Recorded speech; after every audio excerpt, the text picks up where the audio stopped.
안녕하세요. 여기 서서 반갑고 영광스럽습니다. 저는 금천구의 삼돌중학교 집사입니다.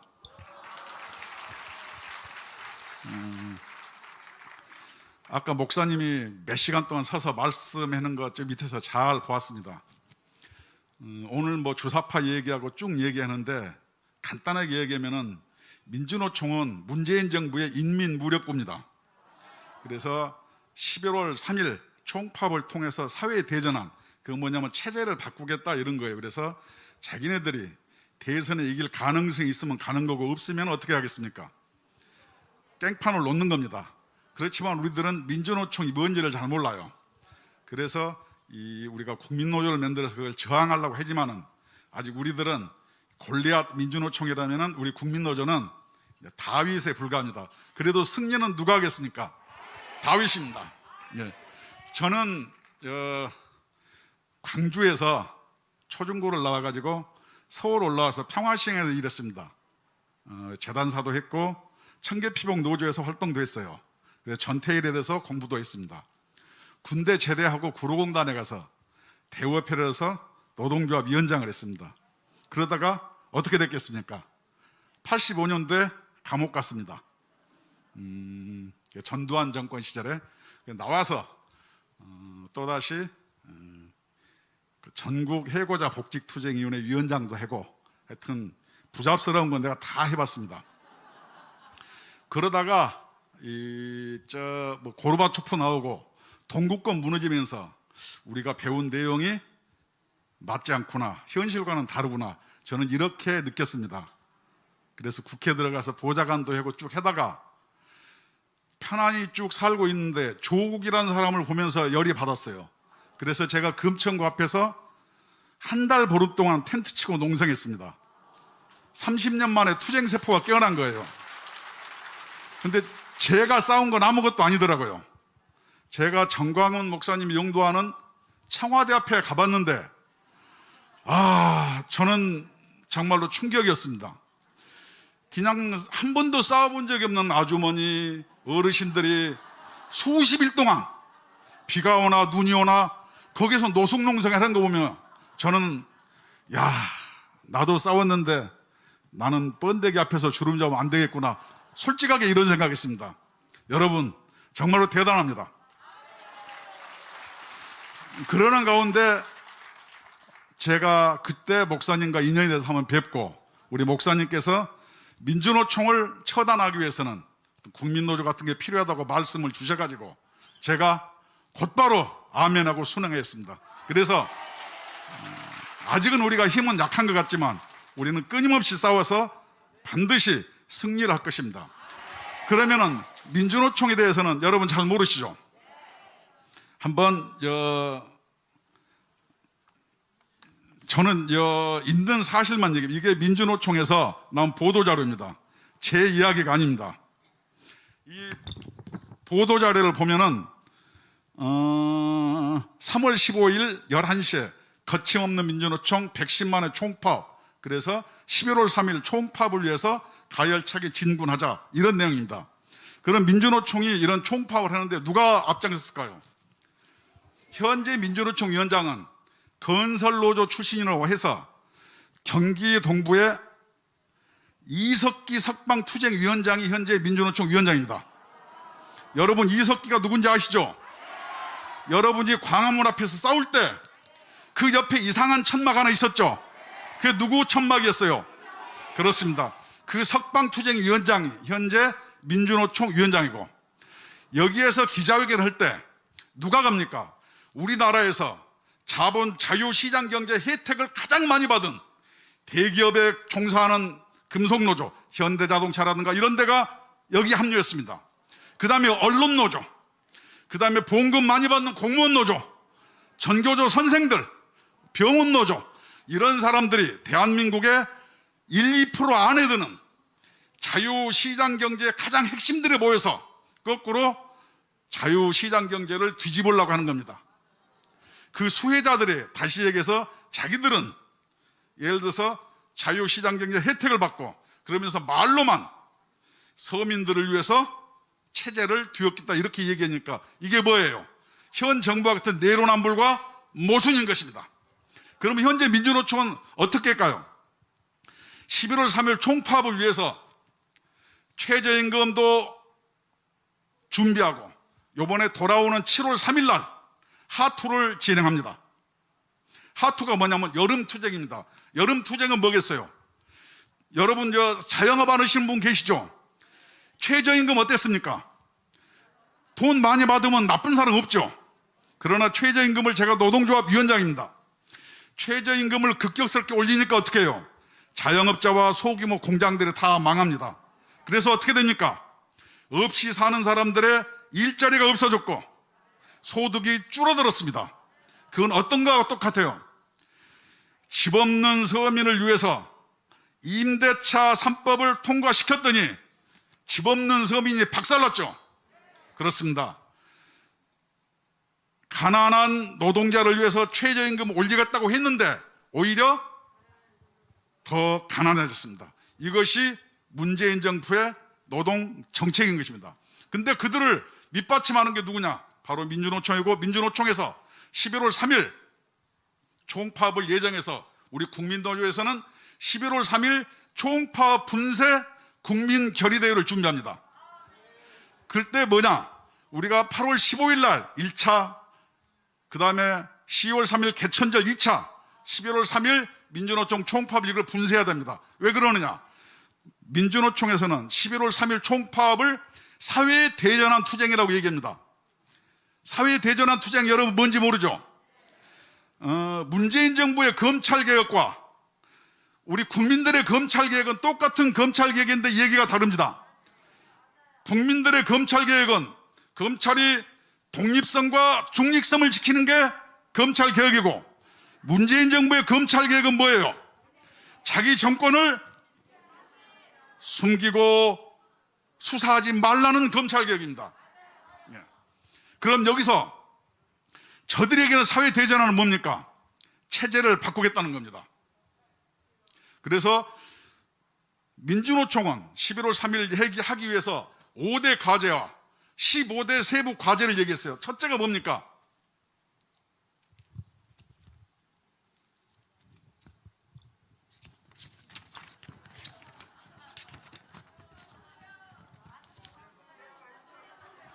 이것이 민주노총의 계획서입니다. 여기에는 첫째, 일자리는 국가가 책임져라면서 고용기관 산업을 국유화하라는 겁니다. 그럼 어디를 국유화하라 할게요? 예를 들어서 여러분 이스타 항공 아시죠? 그런 사람들이 지금 더불어민주당 국회의원 했던 사람들이 창업주인데 수많은 돈을 빼먹고 나몰라라 하고 있잖아요. 그것을 국가가 책임져서 국유화하라면 여러분 인정하시겠습니까? 여러분이 내는 세금으로 국유화하면 가능합니까? 여러분 여기서 연봉 8,600만 원 받는 사람 계십니까? 없죠. 쌍용 자동차 평균 연봉 얼마인지 아세요? 8,600만 원입니다. 부산에 있는 르노 삼성자동차 연봉 7,600만 원입니다. 현대자동차 연봉 얼마인지 아십니까? 9,500만 원입니다. 여러분 이렇게 받으셨어요? 쌍용차, 대우 GM 이런 사람들이 그렇게 수천만 원의 연봉을 받으면서 자기 일자리를 지키기 위해서 뭘 요구합니까? 국가에서 국유화 해달라는 겁니다. 공무원 시켜달라는 겁니까? 여러분 집 팔아서 세금 낼 거예요? 이것이 민주노총의 정책입니다. 두 번째는 뭐냐? 비정규직을 전부 정규직하라. 말은 여러분 좋죠. 그렇지만 인천국제공항 사태에서 어땠습니까? 비정규직을 정규직시키니까 모든 공기업이 적자입니다. 그래서 어떻게 됐습니까? 여러분은 또 세금을 많이 내야 됩니다. 이것이 국민을 위한 국가겠습니까? 그 다음에 또 있어요.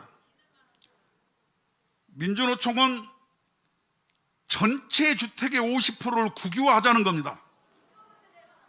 이게 민주노총의 정책입니다. 그 다음에 또 100만 돌봄 노동자를 공무원화하자 이렇게 얘기합니다. 그 다음에 또 뭘 얘기하냐? 전교조나 공무원한테 노동 3권을 부여하자 그들은 이미 공무원법이나 교원법에 의해서 대우를 충분히 받고 있습니다.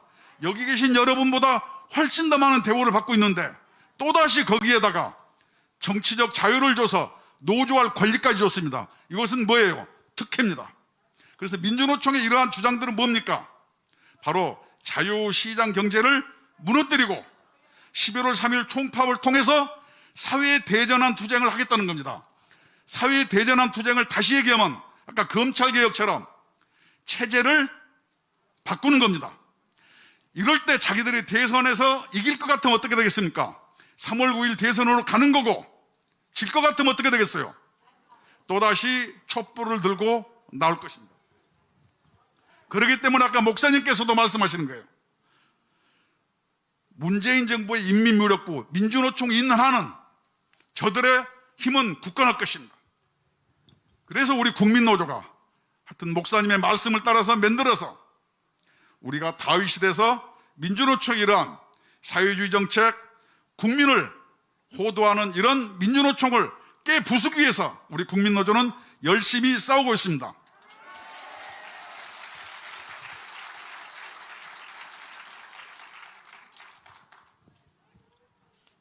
우리 국민노조 같은 경우 요새 여러분 건설노조 같은 거 한번 보셨죠?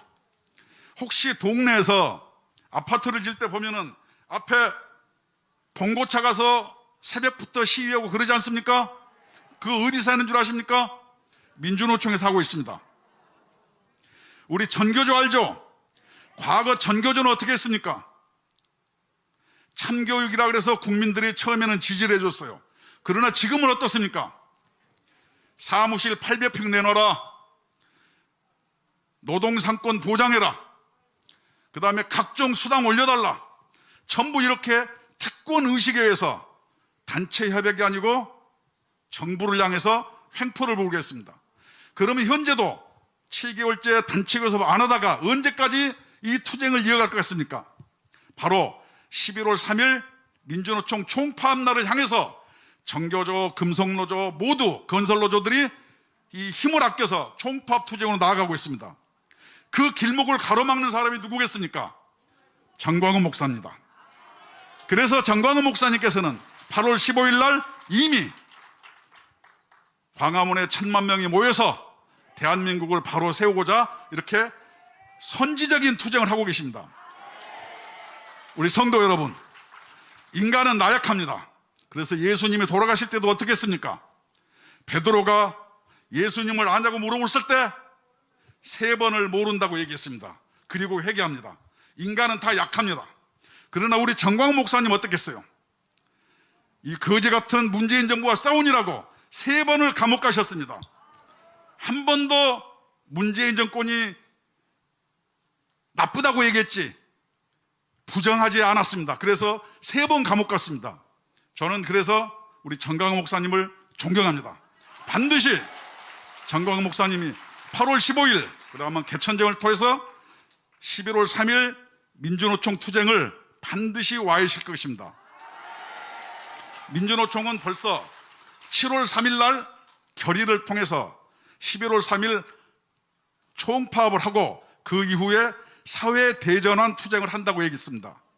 사회대전환 투쟁은 바로 체제를 전복하는 것입니다. 그럼 민주노총은 어떻게 했냐? 문재인 정부도 이에 답하고 함께 나서라 이렇게 자기들의 성명서에 요구하고 있습니다.